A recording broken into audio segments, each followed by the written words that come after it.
Maya Olayinka had everything money could buy. And yet, her nights were the loneliest in Lagos. By 38, she had built an empire from scratch. Her fashion line was celebrated in Paris, her name whispered in New York boardrooms, her face graced the cover of Forbes Africa. But behind the glamour, behind the luxury penthouse with its glass walls and sweeping city views, there was silence. No laughter, no family, no one to share the victories with. Her friends were married, some divorced, others raising children. Maya had only her work, her gowns, and her reputation. And deep down, she feared it would always be that way. But fate has a way of striking when least expected. One rainy evening, as thunder rolled across the Lagos skyline, Maya slipped into her favorite five-star hotel lounge, a quiet escape where she often went to think. She wore no makeup, just a silk scarf and a loose dress. For once, she wasn't Maya the mogul. She was just a woman looking for peace. That was when she saw him, a man seated at the corner of the bar. Tall, broad-shouldered, with a quiet confidence about him. His suit was simple but well-fitted. His eyes, steady, intense, caught hers for the briefest second. It was not the greedy look she often saw from men who knew her name. His gaze carried something else, curiosity, respect. He approached her table after a while, his steps measured. "Do you mind if I sit?" he asked, his voice deep, warm, the kind that could melt defenses without trying. She hesitated. She never entertained strangers. But something in her, something tired of being alone, nodded. They spoke for hours, about books, music, even childhood dreams. He listened in a way no man ever had, as though her words mattered. He introduced himself as Daniel, a project consultant, often in and out of the city. There was a steadiness in him that made Maya feel safe, like she could finally exhale. When midnight came, she realized the storm outside had passed. But inside her chest, a new storm had begun. One she didn't want to stop. That night, for the first time in years, Maya smiled as she drifted off to sleep. She didn't know that this man, this Daniel, carried secrets that could destroy everything she had worked for, and everything she was about to give him. The following week, Maya found herself thinking about Daniel more than she cared to admit. Every corner of her penthouse seemed to whisper his name. Every glass of wine she poured reminded her of the one they had shared at the hotel bar. She tried to distract herself with work, reviewing sketches, meeting investors, walking through fabric warehouses, but the thought of his calm, listening eyes returned like an echo she couldn't silence. And then he called. His number flashed on her phone late one evening. She stared at it, her chest tightening. She wasn't the type to give out her contact to strangers, but Daniel hadn't felt like a stranger. Still, Maya hesitated before answering. "Hello?" "Hi, Maya." His voice was steady, low, familiar. "I hope I'm not disturbing you." Her lips curved before she realized it. "Not at all." From there, the calls became frequent. They would talk for hours at night, about life, about regrets, about dreams. Daniel had a way of listening that made Maya forget her titles, her accolades, the pressure of being a public figure. With him, she wasn't Maya the mogul. She was just Maya, a woman who loved music from the 90s, who missed her mother's cooking, who sometimes feared she had built a castle too big for one person to live in alone. Soon, dinner dates followed. He took her to places far from the paparazzi's reach, quiet restaurants by the lagoon, hidden art galleries, even a small bookstore where he claimed he used to hide from the world. Maya laughed more in those weeks than she had in years. But not everyone was charmed. Tolu, her childhood friend and most trusted confidant, noticed the shift. He had been with her since before the fame, back when they both shared meat pies at a roadside stall after lectures. Tolu knew Maya better than anyone, and he wasn't convinced by this Daniel. One Saturday, after a photo shoot, Tolu leaned against Maya's car and crossed his arms. So this is serious now? Maya adjusted her sunglasses. What do you mean? This Daniel, Tolu said. You've been smiling at your phone like a teenager. I'm not blind, Maya chuckled, trying to brush it off. And what if I am happy, Tolu? Do you have a problem with that? I don't trust men who appear from nowhere, sweep women off their feet, and have no history anyone can verify. What do you really know about him? Maya's laughter faded. She didn't like the tone. I know enough, and I trust him. But that night, alone in her penthouse, her mind replayed Tolu's words. What did she really know about Daniel? She had asked about his family once, but he brushed it off, saying his parents were late and he wasn't close to his siblings. She had asked about his work, and he gave vague answers about consulting contracts and international clients. Yet when he was with her, he was present in a way no one else had ever been. Could a man who looked at her with such tenderness really be hiding something? Weeks turned into months. Their bond deepened. Daniel was attentive, thoughtful, and protective. He never asked for money, never seemed impressed by her wealth, which only made Maya trust him more. For once, she felt she had found a man who saw her, and not her empire. And then, one evening, it happened. Maya sat across from Daniel in her living room. The city lights glittered behind them, and a slow jazz record hummed from her vintage player. She leaned into him, resting her head on his chest. Daniel, she whispered, I need to tell you something. He tilted her chin so their eyes met. What is it? Her throat tightened. She hadn't planned to say it tonight, but the truth was pressing against her ribs, begging to be free. I think I'm falling in love with you. Daniel froze for a moment, just a moment, before his face softened. He kissed her forehead, lingering there.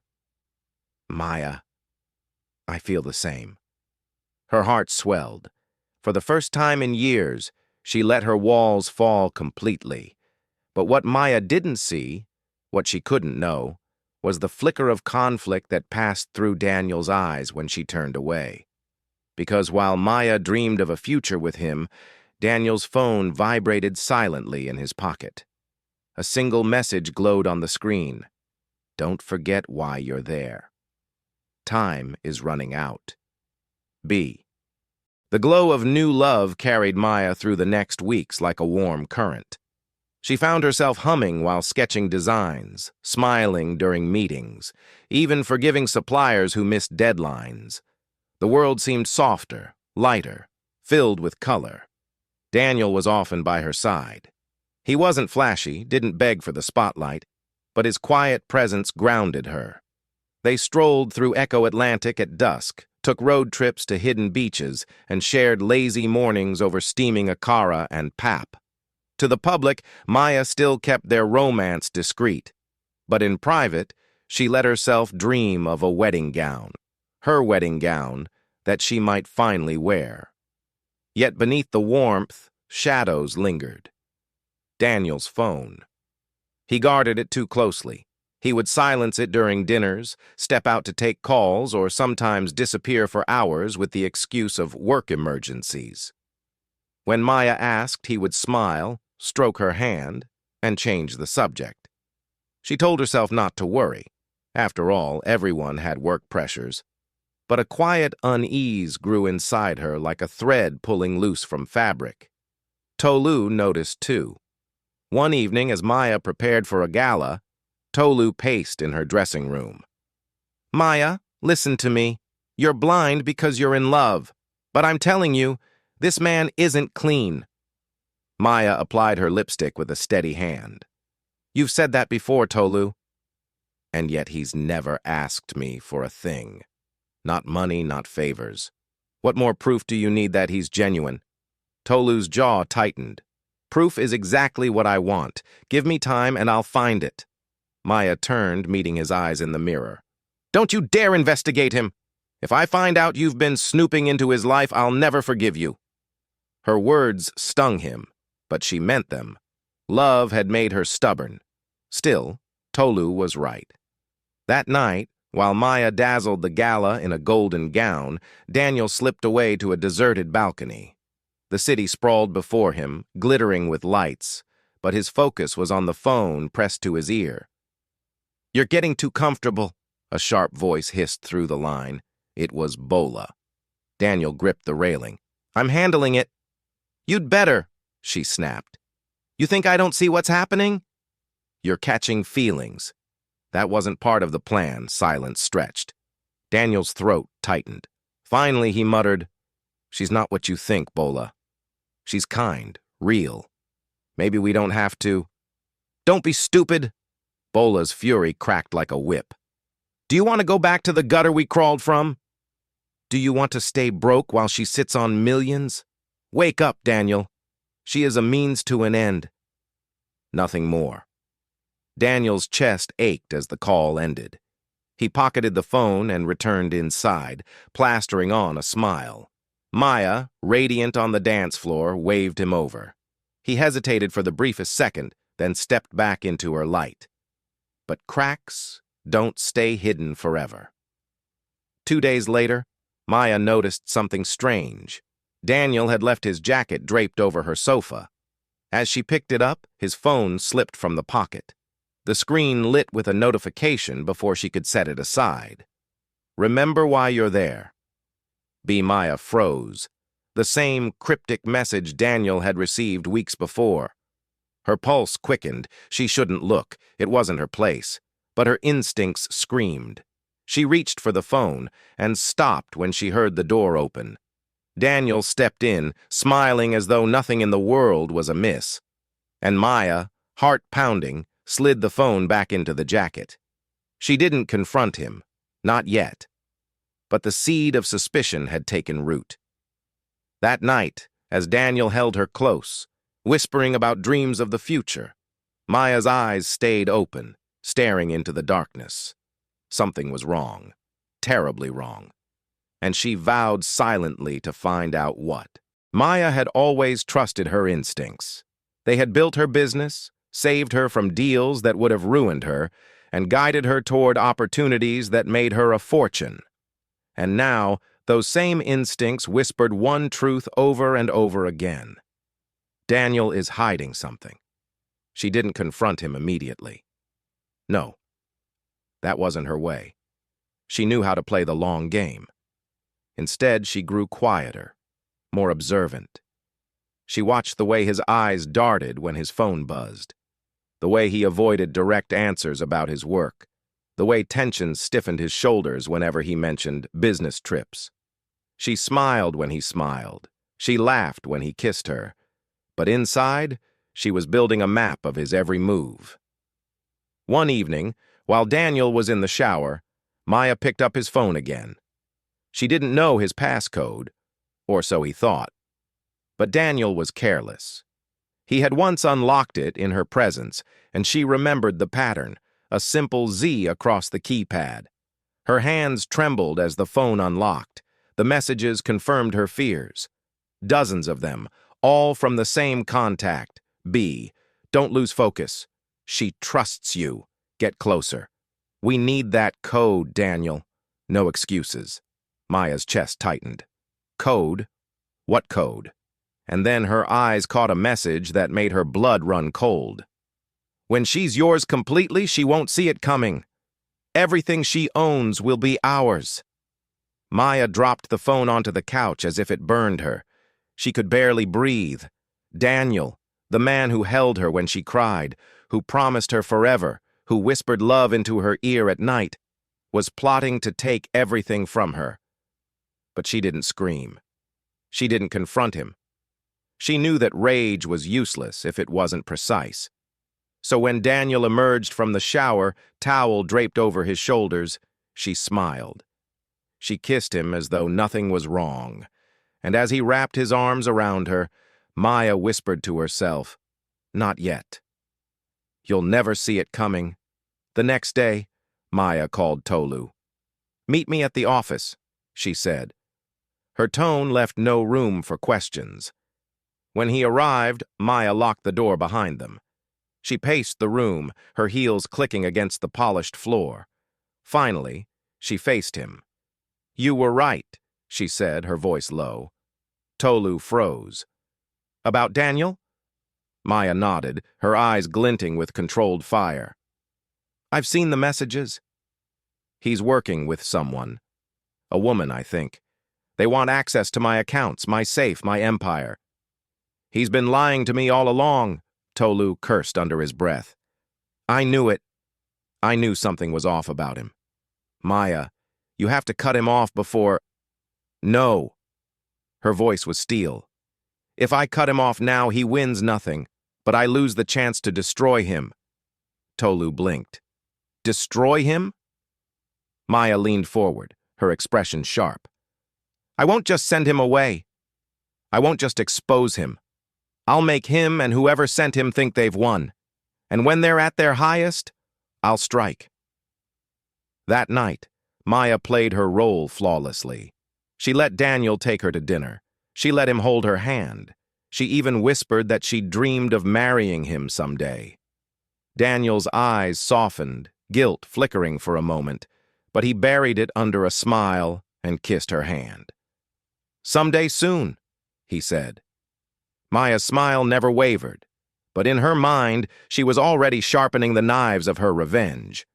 Later, alone in her study, Maya opened her private safe.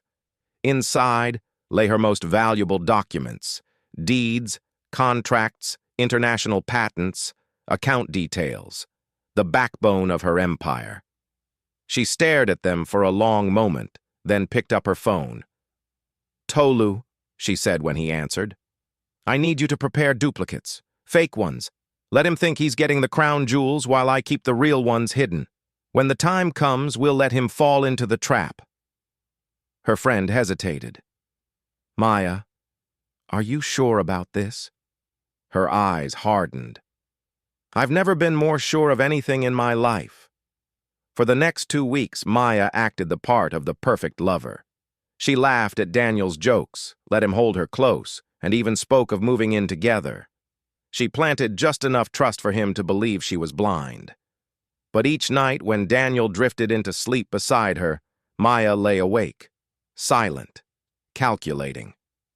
She was no longer just a woman in love. She was a woman waiting for her revenge. Maya's calm was not an absence of emotion. It was will turned precise.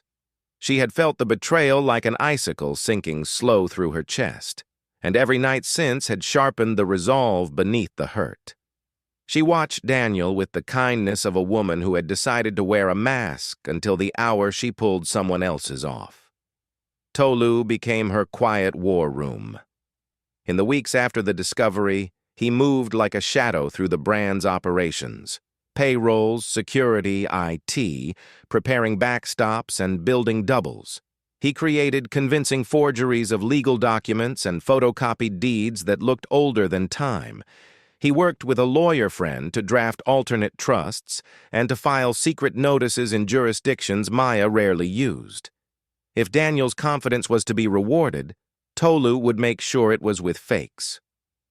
"People like to believe what they want to believe," Tolu said one night, head bent over a desk as he compared signatures. "We give them the evidence to confirm their greed." He smiled without humor. "They'll think they're clever. They won't know they're stepping into glass." Maya's plan was twofold. First, let Bola and the team think the treasure was within easy reach. Let Daniel believe the physical safe and the easy-to-copy digital files were what she guarded. Second, install a camera and a live feed protocol that would put every greedy move on record. If the law needed proof, she would have it. If public humiliation was the weapon, she would hand them the stage. The weeks that followed were theater.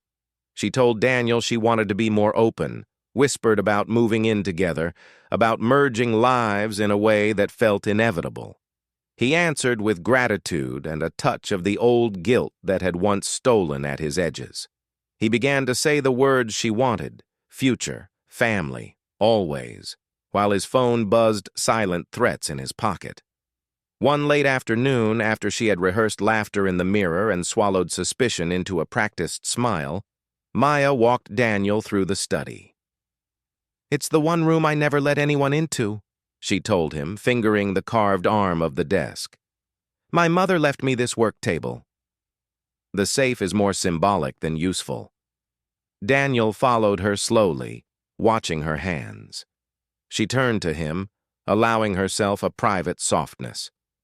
You're the only person I want near it, she lied, and he bowed his head as if to receive a benediction.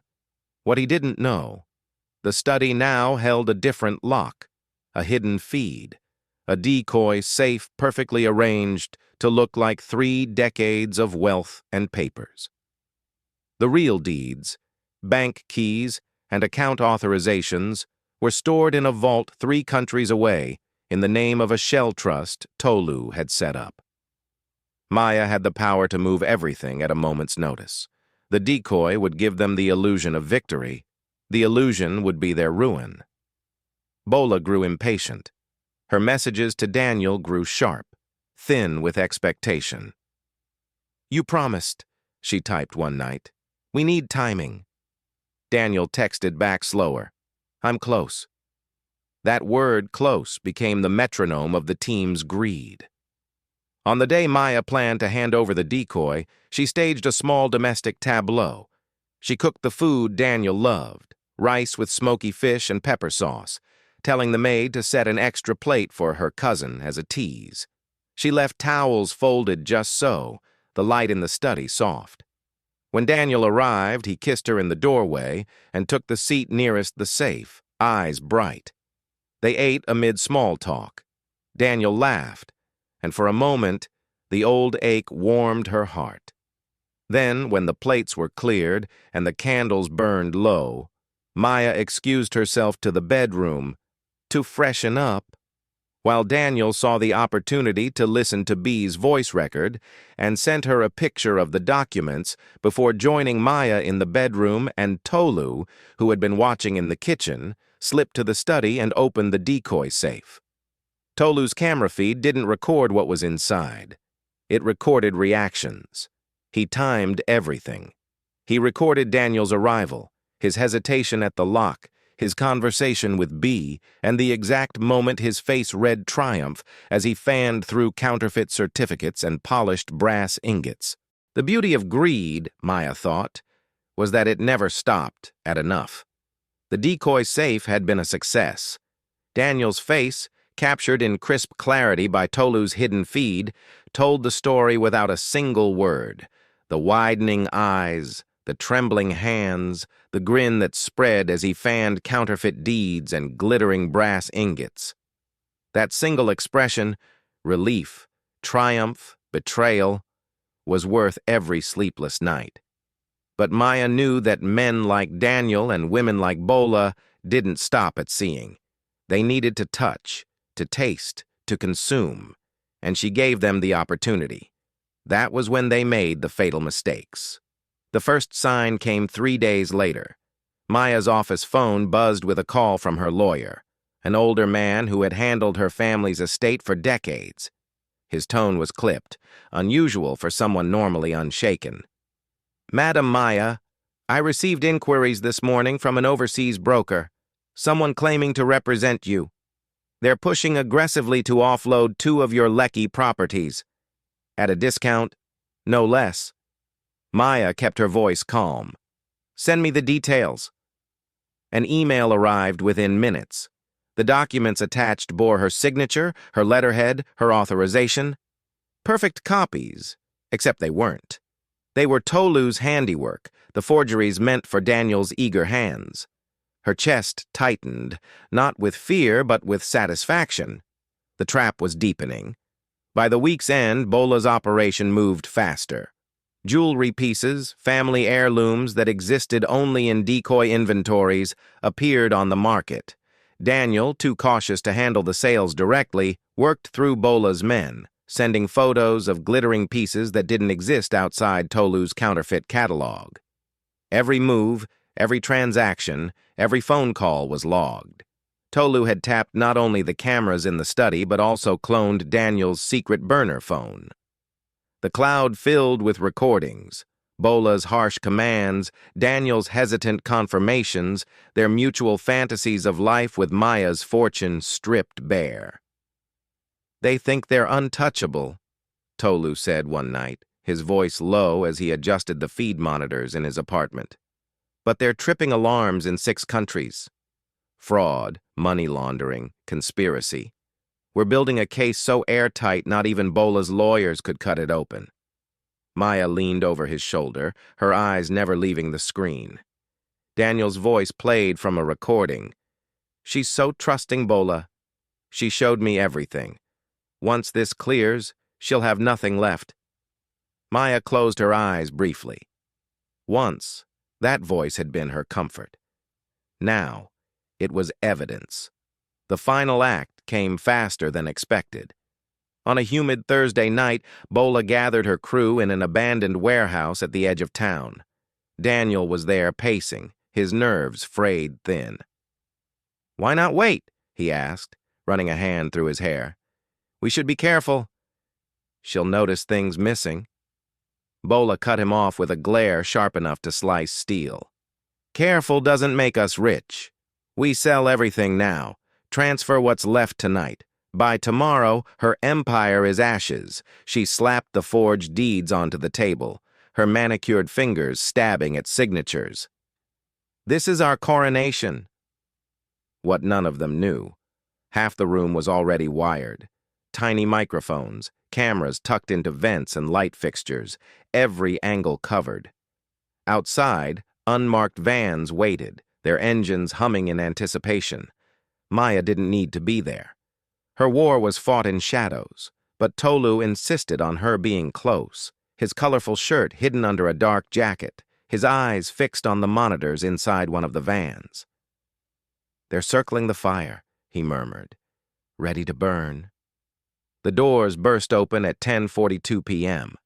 Floodlights flooded the warehouse, sirens split the night, and armed officers stormed inside. Bola's men froze, weapons half drawn, before being slammed to the ground. Papers scattered like fallen leaves. Jewelry cases tumbled, spilling nothing but polished brass painted to look like gold. Daniel stood rooted, his mouth opening and closing like a drowning man gasping for air. "What the?" he stammered, eyes darting wildly between Bola and the officers. Bola screamed, lunging for the forged folder. "This isn't real! This isn't—" A boot pinned her wrist before she could finish. And then Maya stepped in. She wore no armor, no disguise, just a fitted black suit and the calm of a queen reclaiming her throne. Her heels clicked on the concrete as she crossed the floor, her face illuminated by flashing red and blue. Daniel's eyes found hers, desperate, pleading. "Maya, please! I didn't mean—" She tilted her head, studying him as though he were a stranger she had once passed on a busy street. "You didn't mean to betray me? You didn't mean to steal everything I built?" His voice cracked. It was Bola." "Don't insult me," she said, her tone colder than steel. For a heartbeat, silence held the room. Then Maya nodded toward the officers. "Take them." The next morning, the world knew everything. The press had been tipped off. Within hours, images of Bola's arrest and Daniel's downfall flooded the news. "CEO outsmarts conspiracy," the headlines read. Social media erupted with clips of Daniel's secret calls, his incriminating words caught on hidden cameras. His reputation crumbled overnight. Bola was charged with fraud, conspiracy, and attempted theft. Daniel, her accomplice, faced the same. But the harshest punishment wasn't prison. It was the look in Maya's eyes as he was led away in handcuffs, a look that told him he had been nothing but a pawn, a story she had already finished writing. Weeks passed. The scandal died down, though whispers lingered in boardrooms and cafes. Maya stood taller than ever. Investors lauded her brilliance, not just as a designer, but as a strategist. Her brand thrived, stronger for the storm she had weathered. But beneath the success, a deeper transformation had taken root. She was no longer the woman who believed love blindly. She was no longer the woman who thought forever was promised.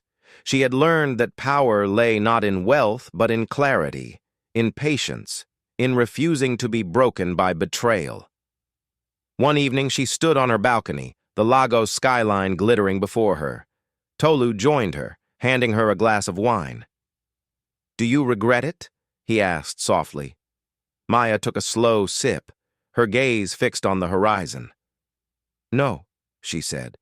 "I regret trusting the wrong man, but I don't regret teaching him that no one, not even love, can steal what I've built." Tolu nodded, watching her. "What now?" Maya smiled faintly, the city lights reflected in her eyes. "Now," she said, "I live. On my own terms." And for the first time in months, she felt free. If you were Maya, would you let it go after discovering his plans, or would you do the same? Or even more? Tell us in the comments, and don't forget to like, share, subscribe, and turn on notifications for more thrilling stories. Stories that cut deep.